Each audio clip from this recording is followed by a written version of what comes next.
창세기 37장 2절에서 10절까지 말씀입니다.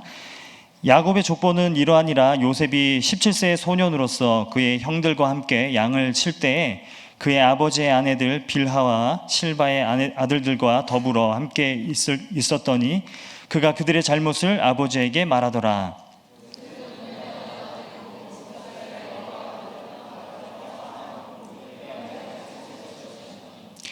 그의 형들이 아버지가 형들보다 그를 더 사랑함을 보고 그를 미워하여 그에게 편안하게 말할 수 없었더라.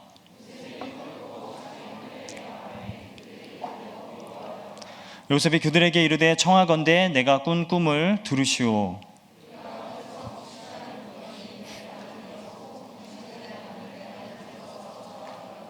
그의 형들이 그에게 이르되 내가 참으로 우리의 왕이 되겠느냐, 참으로 우리를 다스리게 되겠느냐 하고 그의 꿈과 그의 말로 말미암아 그를 더욱 미워하더니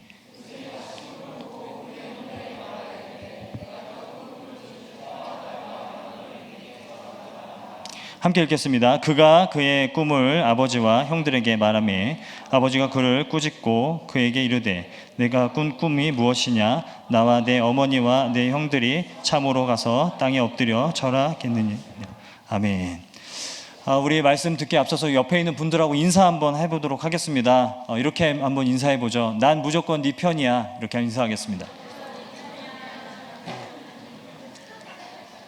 한 번 더 우리 앞뒤에 있는 분들하고도 난 무조건 내 편이야 인사하도록 하겠습니다. 네.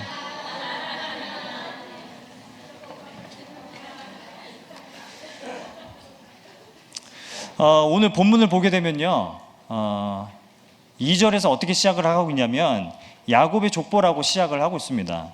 그런데 야곱의 족보라고 2절에서 시작하지만 좀 본문을 보면 좀 이상해요. 왜냐하면 야곱의 족보하면 누가 누굴 낳고 누가 누굴 낳고 이런 내용들이 나와야 하는데 야곱의 족보는 이러하니라. 요셉이 17세의 소년으로서, 그리고 끝입니다. 그러니까 야곱의 족보라고 얘기하는데 요셉만 이야기하고 있어요. 그것도 요셉이 17살이었더라 라는 것을 강조하고 있는 것을 우리가 볼 수 있는 거죠. 이 37장이 1절에서 4절까지가 무엇을 말해주고 있는 거냐면요, 야곱의 가정이 지금 어떠한 상태에 있는가를 우리들에게 보여주고 있는 거예요. 야곱의 족보라고 하고 야곱의 가정이라고 하는데 요셉만 내세울 수밖에 없을 정도로 굉장히 위태위태한 가정이라는 것을 지금 말씀하고 있다는 겁니다. 그러니까 한마디로 야곱의 가정은 엉망이었다는 거죠. 그러니까 지난 시간에 제가 말씀드린 것처럼 이렇습니다. 형들은 대학살의 주범이에요. 대학살을 벌였어요. 그리고 제일 장남이죠, 르우벤은 아버지의 첩과 동침을 합니다. 정말 상상하기 힘든 그런 일들이라는 거죠. 그리고 남은 게 요셉인데 요셉은 또 어떤 사람입니까? 형들에게 고자질하는, 형들의 잘못을 아버지에게 말하는, 이르는 고자질쟁이였다라는 거죠. 정말 눈치가 없어요. 요셉은 정말 눈치 없는 그런 사람이라는 것을 묘사하고 있는 거죠. 게다가 또 어떻습니까? 아버지는 요셉만 편애하고 있다는 것을 오늘 본문이 좀 소개하고 있는 겁니다. 3절에 보면요, 요셉에게 어떤 옷을 지어 입혔다고 말하죠? 채색 옷입니다. 여러분, 채색 옷은 당시에 어떤 이미지냐면 왕의 옷입니다. 왕의 옷. 다른 아들들에게는 그냥 아무 옷이나 막 지어 입히면서 요셉에게는 왕의 옷을 지어 입히는 겁니다. 그러니 형들이 요셉을 볼 때 얼마나 화가 나겠습니까? 이런 상황이 야곱의 가정 그리고 요셉의 가족이었다는 것을 말씀하고 있다는 거죠. 4절에 보면 그래서 형들이 어떻게 합니까? 요셉에게 편안하게 말할 수 없었다라고 말씀하고 있는데, 이 표현은 직역하면 이런 표현이에요. 그러니까 말이 곱게 나오지 않았다라는 거예요. 말이 곱게 나오지 않았다. 요셉을 볼 때마다 말이 곱게 나오지 않는 거예요. 왜냐하면 걔를 볼 때마다 아버지가 우린 사랑하지 않고 쟤만 사랑해.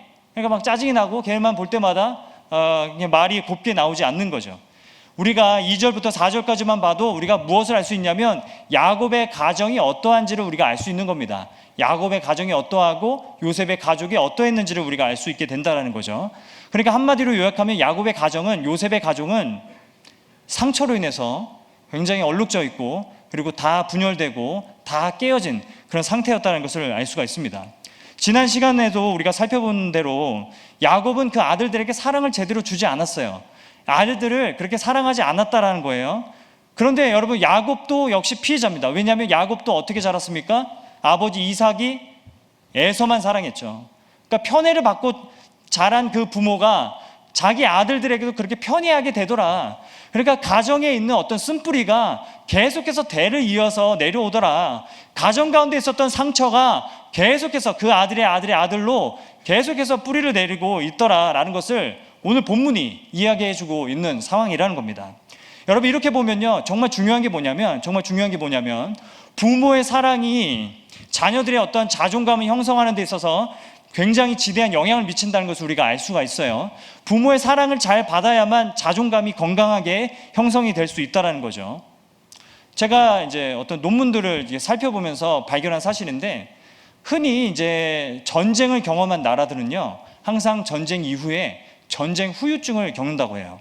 전쟁 후유증을 겪는데, 어떤 후유증을 겪냐면 집단적인 히스테리 현상이 나타난다고 합니다. 집단적인 정신적 병리 현상들이 나타난다고 그래요. 집단적인 우울증이라든가 집단적인 대인 공포증이라든가 이러한 병리 현상들이 전쟁 후에는 어김없이 예외 없이 항상 발생한다고 하는 거죠. 그런데 참 이상한 게 뭐냐면, 우리나라는 6.25 한국 전쟁 이후에 이런 집단적인 병리 현상들이 그렇게 많이 나타나지 않았다라는 거예요. 그래서 미국이 볼 때는 우리나라가 참 이상한 거죠. 저 나라는 왜 민족 간의 그러한 전쟁을 벌였음에도 불구하고 왜 집단적인 병리 현상이 나타나지 않는 걸까? 그래서 미국에 있는 학자들이 와서 이제 연구도 하고 그동안 연구를 해왔는데, 한 가지 독특한 걸 발견했어요. 그게 뭐냐면, 우리나라에만 있는 독특한 문화가 하나 있어요. 그게 뭐냐면 포대기 문화입니다. 포대기.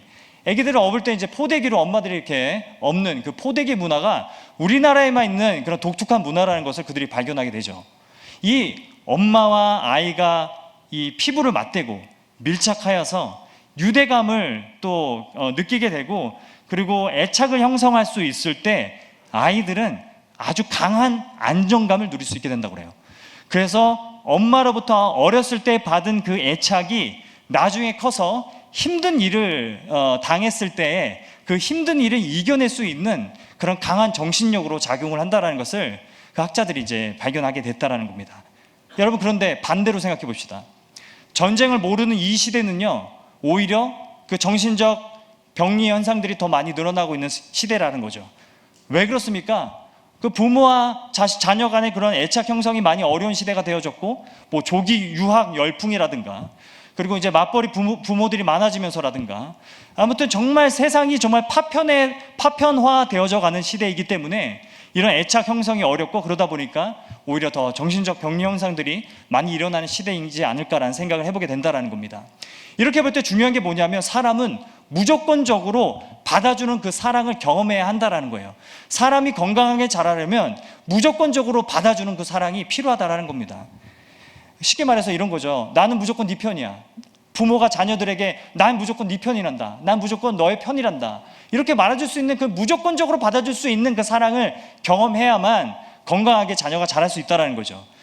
제가 이제 그 세바시에서 이제 즐겨 이제 듣는 강연이 있는데, 그 리플러스 인간 연구소의 박재현 그 대표님 강의를 제가 가끔 이렇게 듣습니다.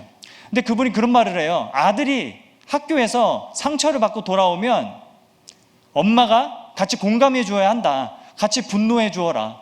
아니 그런 자식이 다 있어, 이렇게 분노해 주어라. 그렇게 얘기를 해요. 이런 얘기를 하면 안 된대요. 그러니까 어떤 얘기를 하면 안 되냐면, 네가 학교에서 어떻게 하고 다녔길래 그렇게 맞고 다니니? 라고 그렇게 얘기하는 것은 굉장히 아이에게 상처를 줄 수 있다. 그러니까 아이가 맞고 오면 같이 열내고 같이 화내고 같이 분노해 주어라 라는 그런 강연을 제가 들은 적이 있어요. 그런데 저희 가정은 요거 되게 잘해요. 요거는 되게 잘해요.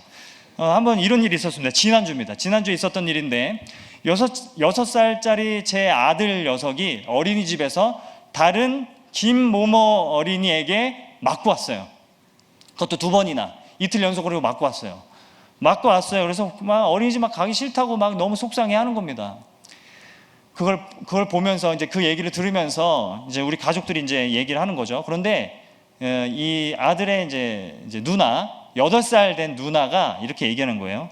누나가 어린이집 가서 다 박살내 줄게. 그러는 겁니다. 같이 가자. 누나가 다 박살내 줄게. 누구한테 배운 건지. 아빠한테 배운 거겠죠. 네. 그래서 제가 그 얘기를 듣다가 이제 거들었죠. 아빠도 가서 혼내줄게. 아빠도 가서 혼내줄게. 그 녀석 안 되겠네. 아빠도 혼내줄게. 그랬더니 제 아들 녀석이 뭐라고 얘기하냐면, 아니 아빠 싸움 잘하는 형아 데려와. 아빠 싸움 잘하는 형아 데려와. 그러더라고요. 아빠도 싸움 좀 했어 라고 했더니, 아니 아빠 싸움 잘하는 형아 데려와. 누군데? 그랬더니 전능이라고 얘기하더라고요. 오늘 태권도 하는 거 보니까 잘할 것 같아요. 아무튼 싸움 잘하는 형아 데려와 막 이렇게 얘기하더라고요. 그날 밤에 이제 5명이 침대에 이렇게 쪼르르 누워가지고 계속 이제 그 얘기를 하면서, 속상하겠다. 우리가 가서 박살 내줄게. 싸움 잘하는 형아 데리고 갈게. 이런 얘기를 하면서 아이를 그렇게 진정시켰다는 거죠. 예를 들면 이런 사랑을 우리가 받으면서 자라야 한다는 것을 이 박지은 대표님이 그렇게 이제 강의를 했다라는 거예요. 무조건적으로 받아주는 사랑을 경험하지 못한 이 시대의 청년들이 매우 많다라고 합니다. 그러면서 청년들은 자라면서 자꾸 내 편을 찾는다는 거예요. 내 편이 누굴까? 교회 안에 와도 이제 조편성을 해도 내 편이 누굴까? 내가 어떻게 해도 나를 받아줄 수 있는 내 편은 누가 있을까를 유심히 찾는다는 거예요. 조편성이 돼도 나랑 잘 맞는 사람이 누가 있을까? 이런 걸 계속 찾는다는 거죠. 근데 연애를 할 때도 마찬가지예요. 연애를 할 때도 연애를 하는 심리 중에 어떤 심리가 있냐면 내 편을 하나 만들고 싶은 거예요. 무조건 날 받아주는 내 편을 만들고 싶은 겁니다. 그래서 연애를 하죠. 그런데 내 편이 아닌 것 같은 거예요. 그러니까 이제 상처를 받고 헤어지게 된다는 거죠. 그게 이제 악순환이 일어나게 되는 거죠. 우리 주변에 눈을 씻고 찾아봐도 건강한 자존감을 가진 사람들이 별로 없다라는 게 우리의 현실이고 우리의 문제이지 않을까라는 생각을 해보게 돼요. 게다가 우리가 살아가는 이 시대는요, 이 세상은요, SNS로 다 연결되어져 있어요. 웬만한 사람들은 다 연결되어져 있습니다. 제가 카톡에도 한 2,000명이 있더라고요. 세보니까 2,000명. 뭐 자랑하는 거 아니고 2,000명 있으면 뭐합니까? 연락하는 사람, 저한테 연락 오는 사람 몇 명 없는데 이 얘기 왜 했지? 아무튼 그래요. 그러니까 연결만 되어 있는 느낌만 드는 거예요. 느낌만 들지 다 연결되어져 있구나 느낌만 들지 사실은 다 아주 얄팍한 관계이기 때문에 SNS가 발달된 이 시대에도 오히려 더 외롭게 사람들이 살아가게 된다는 거죠. 그러니까 다 느끼는 게 뭐냐면 고립된 섬인 것 같은 거예요. 고립되어져 있는 외딴 섬처럼 자신을 느끼는 겁니다. 교회에 와도 가정에 있어도 누굴 만나도 여자친구를 만나도 남자친구를 만나도 다 내가 뭔가 외딴 섬에 있는 그냥 고립된 섬과 같다라고 그렇게 생각하는 사람들이 많다라는 거죠. 이게 우리 시대에 발생되어지고 있는 문제라고 저는 생각을 합니다. 오늘 본문을 봐도요, 요셉은 딱 그런 삶입니다. 계속 요셉의 삶은 고립되어져 있는 외딴 섬과 같은 그런 삶을 살아가게 되죠. 우리가 요셉의 내용들을 다 웬만큼 다 아니까 말씀을 드리지만 요셉은 그 뒤에 어떻게 살아갑니까? 계속 죄수로, 노예로 계속 고립되어서 살아가는 삶을 살아가게 된다는 거죠. 그게 이제 요셉의 인생이고 요셉의 삶이라는 것을 창세기가 우리들에게 보여주고 있는 거예요. 그런데 오늘 본문에서 보면 하나님은 요셉에게 어떤 꿈을 꾸게 하십니다. 그게 어떤 꿈입니까? 형들의 볕단이 요셉의 볕단에게 절하는 꿈을 꾸게 되죠. 여러분 이 꿈을 한번 상상을 해보세요. 여러분 이 꿈에서 어떤 부분이 가장 인상적으로 보이십니까? 이 꿈에서 어떤 부분이 가장 인상적으로 보이세요? 보통 대부분의 사람들은 어떤 것에 인상을 받냐면 형들의 볕단이 요셉의 볕단에게 절을 한다, 요거에 많이 꽂히죠. 형들도 요거에 꽂혔었던 것 같아요. 저도 그럴 것 같아요. 만약에 저에게 요셉과 같은 그런 동생이 있다면, 만약에 그런 동생이, 눈치 없는 동생이 있다면 이제 동생이 이제 어느 날 자다가 일어나서 이런 얘기를 하는 거죠. 형, 꿈을 꿨는데 형 볕단이 내 볕단에게 절하더라? 이러면은 저 같아도 한 때려주고 싶어요. 한 대 때려주고 싶어요. 너 평소에 무슨 생각을 하길래 꿈을 그따위로 꾸냐? 뭐 이렇게 얘기할 것 같아요. 왜 절을 하는 얘기를 하는데? 이렇게 얘기할 것 같아요. 네, 그럴 것 같아요. 근데 여러분, 만약에 저와 제 동생이 사이가 좋았더라면, 관계가 원만했더라면 그 꿈 이야기를 듣고 제가 충격을 받아야 될 부분은 무엇이냐면 왜 우리가 볕단을 묶고 있지? 입니다. 그러니까 오늘 꿈에서 요셉의 형들이 가장 놀랐어야 하는 것은 무엇이냐면 절을 한다가 아니라 왜 우리가 볕단을 묶고 있지? 라는 것에 더 관심을 가졌어야 한다는 거죠. 왜냐면요, 2절에 보면은 요셉과 요셉의 형들은 다 어떤 직업을 갖고 있는 사람들입니까? 양을 치는 목축업자들이에요. 목자들이에요. 그런데 꿈에 나타나는 그들의 신분과 그들의 직업은 뭐죠? 농부라는 거예요. 직업이 바뀌어 있는 거예요. 왜 우리가 볕단을 묶고 있지? 라는 것을 물어봐야 한다라는 겁니다. 형들은 꿈에서 왜 내 볕단이 너의 볕단에게 절을 하느냐? 이거 가지고 난리를 치지만 하나님께서 요셉의 꿈에 심어주신 메시지는 뭐냐면, 하나님이 요셉의 꿈에 심어주신 그 메시지는 뭐냐면, 하나님이 말씀하시는 겁니다. 너희가 땅을 기업으로 얻게 될 것이다. 이것을 요셉의 꿈에 심어주셨다는 거예요. 그리고 무엇을 말씀하시는 거냐면, 너희가 함께 거주하게 될 것이다. 이 함께함을 요셉의 꿈에 심어주셨다는 거예요. 분열되고 서로 고립되어 있는 요셉의 가족이잖아요. 하나님은 요셉의 꿈에 심어주시는데 그게 무엇이냐면, 내가 이 가정을 회복시키겠다. 이것을 말씀하시는 겁니다. 내가 너희들에게 땅을 기업으로 주겠다. 이게 요셉의 꿈의 핵심이라고 저는 생각을 해요. 저는 성경 읽을 때마다 궁금한 게 하나 있었어요. 왜 항상 하나님을 소개할 때, 구약에서 하나님을 소개할 때 나는 아브라함의 하나님, 이삭의 하나님, 야곱의 하나님이다 라고 말씀하시는지 이해가 안 됐어요. 제가 볼 때는 아브라함의 하나님, 이삭의 하나님, 야곱의 하나님, 그리고 요셉의 하나님, 이렇게까지 가야 될 것 같은데, 하나님이 늘 자기를 소개할 때 뭐라고 말씀하시냐면, 모세에게도 아브라함의 하나님, 이삭의 하나님, 야곱의 하나님이라고만 얘기해요. 그리고 여러분, 요셉의 비중이 정말 크잖아요, 창세기에서. 그럼에도 불구하고 그 메시아가 나오는 그 혈통은 요셉을 통하여서가 나오지 않고 유다를 통해서 나옵니다. 그러면은 요셉의 역할은 무엇인가? 이게 저는 너무 궁금했어요. 창세기에서 요셉의 역할은 무엇인가? 요셉의 역할은 이겁니다. 깨어진 가정을 다시 묶어주고 회복시켜주시는 도구라는 겁니다. 고립된 자들을 다시 묶어주는 도구, 이것이 요셉의 역할이라고 말씀하고 있다는 거예요.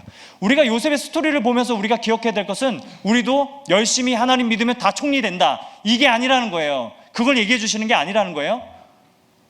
요셉처럼 우리가 신실하게 살아가면 하나님 크게 쓰신다, 이런 얘기를 하고 있는 게 아니라는 겁니다. 요셉을 통하여서 보여주시는 것은 무엇이냐면, 어떤 깨어진 가정도 하나님이 회복시킨다, 이겁니다. 우리가 두 가지를 기억해야 한다고 생각해요. 첫 번째는 뭐냐면, 하나님이 사용하시는 가족도 깨어집니다. 하나님이 사랑하는 가족도 깨어져요. 하나님이 사랑하고 하나님이 쓰시는 가정도 얼마든지 깨어질 수 있다는 것을 기억해야 돼요. 사탄은 하나님이 사랑하고 하나님이 사용하시는 가정도 흔들고 깨뜨리려고 한다는 거예요. 사탄이 하나님이 사랑하시는 공동체일수록 더 흔든다는 걸 우리가 기억해야 돼요. 두 번째는 뭐냐면, 그럼에도 하나님은 그 가정을 반드시 회복시킨다라는 것이 요셉의 이야기를 통해서 우리가 받아야 되는 메시지라고 생각합니다. 가정에 쓴뿌리가 있어요. 가정에 대대로 내려오는 아픔들이 있어요. 상처들이 있어요. 그것들이 요셉을 집어삼키지 못한다는 것을 보여주는 거예요. 왜냐? 하나님께서 약속하시고 하나님의 언약을 성취하기 위해서 야곱의 가정을 쓰기로 하셨으니, 하나님이 야곱의 가정을 지키시고 붙드시기 때문에 어떠한 상처와 쓴뿌리도 그 가정을 넘어뜨리지 못한다는 것을 말씀하고 있다는 겁니다. 구조적으로 봐도요, 창세기 37장은 36장과 비교하면서 읽도록 되어져 있습니다. 여러분, 36장을 잠깐 넘어가서 보면요, 36장에는 전체적으로 어떤 내용들이 나오냐면 에서의 족보입니다. 에서의 족보, 36장에서 에서의 족보, 37장에서 야곱의 족보, 이렇게 두 가정을 지금 비교하고 있는 상황이라는 거예요. 이런 내용인 겁니다. 36장을 보면요, 에서의 족보가 나오는데 에서의 가정에 있었던 일들은 문제가 될 만한 게 없어요. 어떤 문제가 일어나지 않는 것 같아요. 다 잘 살고 있는 것 같아요. 에돔이라는 강성한 나라를 이루면서 정말 잘 살고 정말 형통하게 사는 것 같아 보여요. 반면에 야곱의 가정은 요셉을 내세울 수밖에 없을 정도로 다 엉망진창이라는 겁니다. 그런데 하나님은 에서의 가정을 사용하지 않고 야곱의 가정을 사용하셔서 요셉을 통하여 이 가정을 회복시키심으로 이 가정을 통해 하나님 나라를 이루시는 대반전의 역사를 이뤄가신다는 것이 창세기 30장 이후의 내용이라고 저는 확신합니다. 예수님도 마찬가지예요. 예수님도 이 땅에 오셔서 거대한 세상에 비해서 너무나 미약한 삶을 살아가시죠. 그리고 미약하게 십자가에서 예수님이 죽으십니다. 그럼에도 불구하고 십자가로 이 땅에 하나님 나라를 이루어 가신다는 것이 신약의 내용이라는 거죠. 예수님께서는 이 땅에 고립된 자들을 이어주십니다. 여러분, 누가복음 3장을 보면요, 찾아보지는 않겠지만 나중에 한번 찾아보세요. 누가복음 3장을 보면은 예수님의 족보가 이렇게 소개가 됩니다. 그런데 마태복음 1장에 나오는 예수님의 족보와 다르게 누가복음에 나오는 족보는 예수님으로부터 거꾸로 올라갑니다. 예수님의 아버지, 그 아버지의 아버지, 조상의 조상, 조상의 조상, 그 다음에 아담, 그 다음에 하나님, 이렇게 족보가 거꾸로 올라가는 족보로 소개되어져 있어요. 누가복음 3장에서 말하는 족보의 의미가 무엇일까? 이겁니다. 우리와 하나님 사이를 예수가 연결시켜 주시고 이어주신다 라는 것이 누가복음 3장의 족보의 의미라는 거예요. 예수는 하나님과 우리를 이어주고 연결시켜 주시는 분이라는 것을 성경이 말씀하고 있다는 겁니다. 그리고 그 예수는, 하나님은 이 땅에 교회를 세우셔서 이제는 교회를 통해서 요셉이 했던 역할처럼 이 땅에 수많은 고립된 사람들을 다 묶어주는, 다 회복시키는 그런 사명을 교회에 주셨다는 것이 성경의 내용이라는 거죠.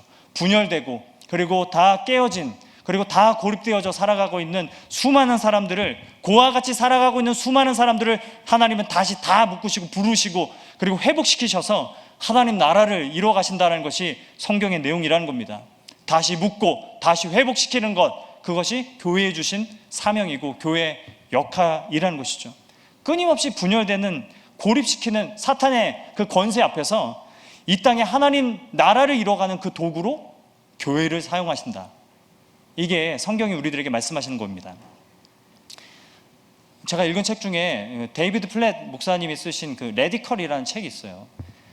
그 책을 읽으면 이런 예화가 나와요. 미국의 1952년에 SSUS라는 그 항공모함, 군함을 미국이 만듭니다. 막대한 자본을 들여서 항공모함을 그렇게 만드는데요. 이 SSUS라는 이 항공모함이 얼마나 크냐면 15,000명을 태울 수 있는 그런 규모라고 해요. 그리고 이 항공모함이요, 세계에서 가장 빠른 거예요. 그 당시에는 연료 공급 없이 1만 킬로미터를 갈 수 있습니다. 배가 1만 킬로미터. 그리고 열흘이면 지구 한 바퀴를 돌 수 있는 그런 스펙이라고 그래요. 그런데 문제는 뭐냐면 이 항공모함은 만들어지고 나서 한 번도 출격한 적이 없다고 그래요. 그 대신에 이 항공모함이 어떤 용도로 쓰였느냐? 호화 유람선으로 쓰입니다. 행사가 있을 때마다, 국가적인 행사가 있을 때마다 대통령 그리고 이런 연예인들 다 초대해가지고 호화 유람선 안에서 파티를 여는 목적으로 이 항공모함이 사용되었다고 합니다. 냉방 시설도 잘 갖춰져 있고, 엘리베이터가 19개 다 있고, 수영장이 있고, 극장이 2개 있고, 식당이 3개 있고, 항공모함이 이런 호화 유람선으로 사용되어지고 있었다고 그래요. 마찬가지입니다. 하나님은 어쩌면 교회를 이 시대에 항공모함으로 세우셨는지도 몰라요. 하지만 요즘 우리 교회 모습이 너무 유람선 같지 않은가 하는 생각을 하게 된다는 거죠. 호화 유람선, 편안하게 예배 드리고 편안하게 어떠한 고난 없이, 어떠한 문제 없이 어떻게 하면 내가 손해보지 않고 고난받지 않고 살아갈 수 있을까만 고민하는 것처럼 살아가는 호화 유람선 같은 그런 모습이 아닌가라는 생각을 하게 된다는 거예요. 스캇 맥라이트라는 목사님이 이런 말을 했어요. 교회는 하나님 나라를 이루는 전초기지다. 그런 말을 했습니다.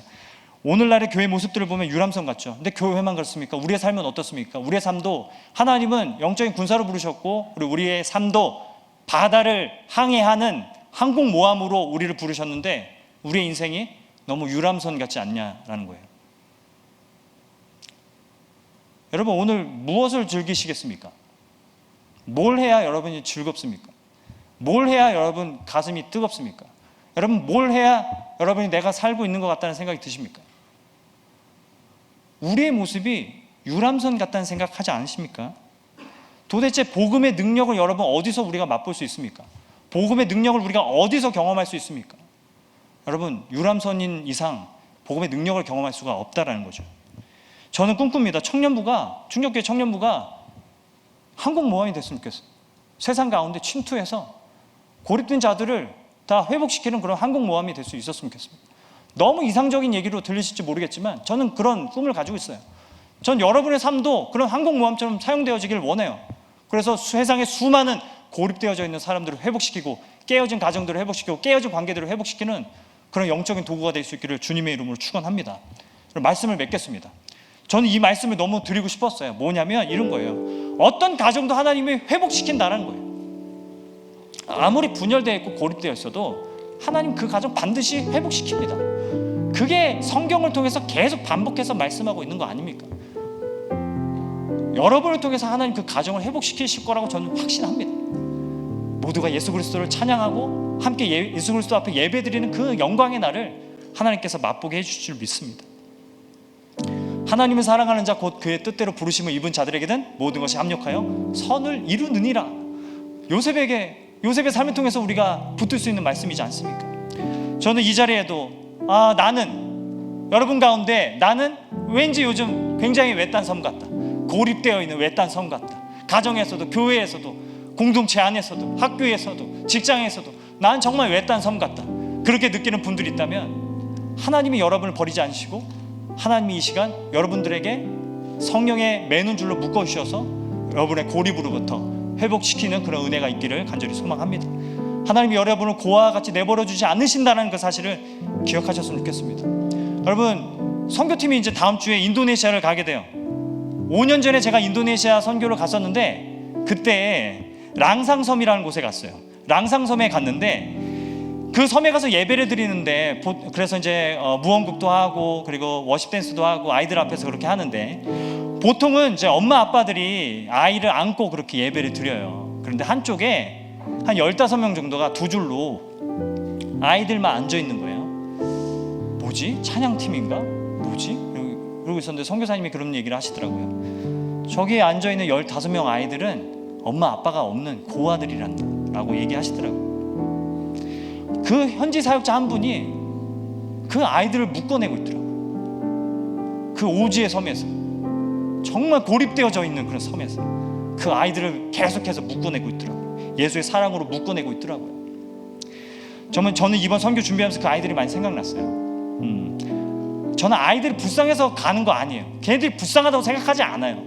다만 말해주고 싶은 게 뭐냐면 너희는 고립되지 않았다 라는 것을 말해주고 싶어요. 너희를 하나님은 고아처럼 내버려 두시지 않는다, 이 얘기를 좀 해주고 싶은 겁니다. 선교사님과 교제하면요, 선교사님들이 가장 상처받을 때가 언제냐면 선교에 대해서 부정적으로 얘기할 때예요. 이런 얘기 많이 하잖아요. 저도 옛날에 이런 생각 했었거든요. 국내에도 도울 사람이 많은데 왜 굳이 해외에 나가야 돼? 국내에도 어려운 사람이 많은데 왜 굳이 해외에 나가서 도와야 돼? 왜 그렇게 돈을 낭비하냐?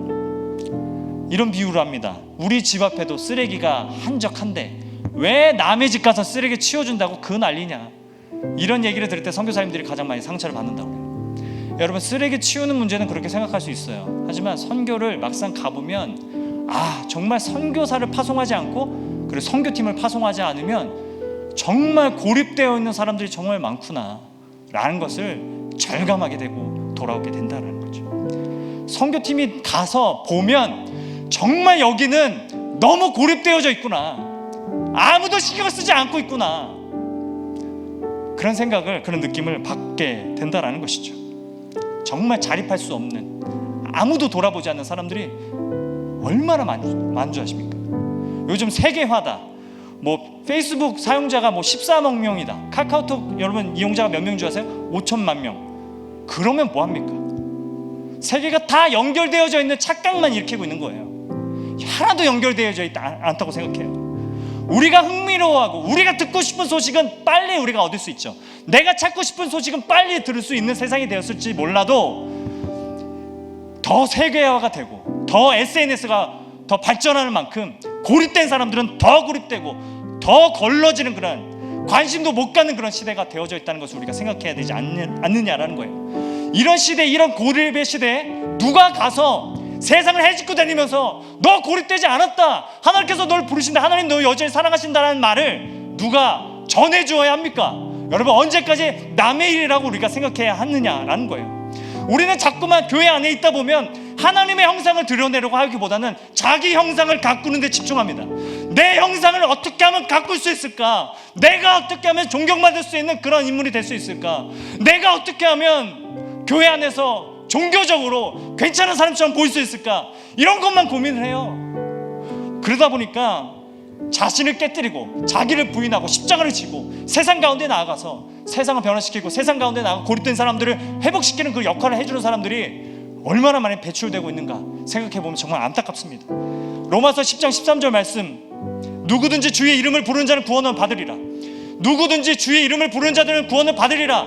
그렇기 때문에 주의 이름을 아는 자들은 누구든지 나가서 복음을 전해야 한다라고 말씀하고 있는 거죠. 기록된 바 아름답도다. 좋은 소식을 전하는 자들의 발이여함과 같으니라.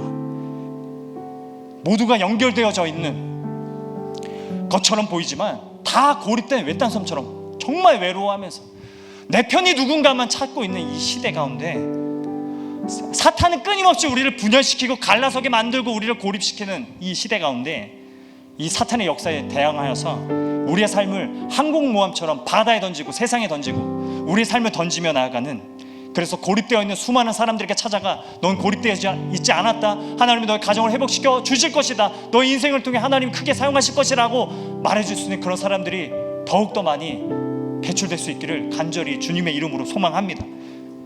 제가 이 질문을 드리겠습니다. 당신의 심장은 예수님 때문에 뛰고 있습니까?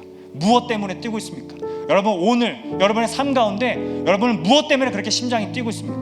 도대체 무엇을 위해서 그렇게 뭘 더 그렇게 해야만 여러분의 인생이 만족할 수 있겠습니까? 여러분, 여러분의 인생은 지금 무엇을 향해야 하고 있습니까? 여러분의 인생은 지금 어디를 향해 가고 있습니까? 우리 같이 한번 고민하는 그런 한 주간의 삶 될 수 있기를 바랍니다.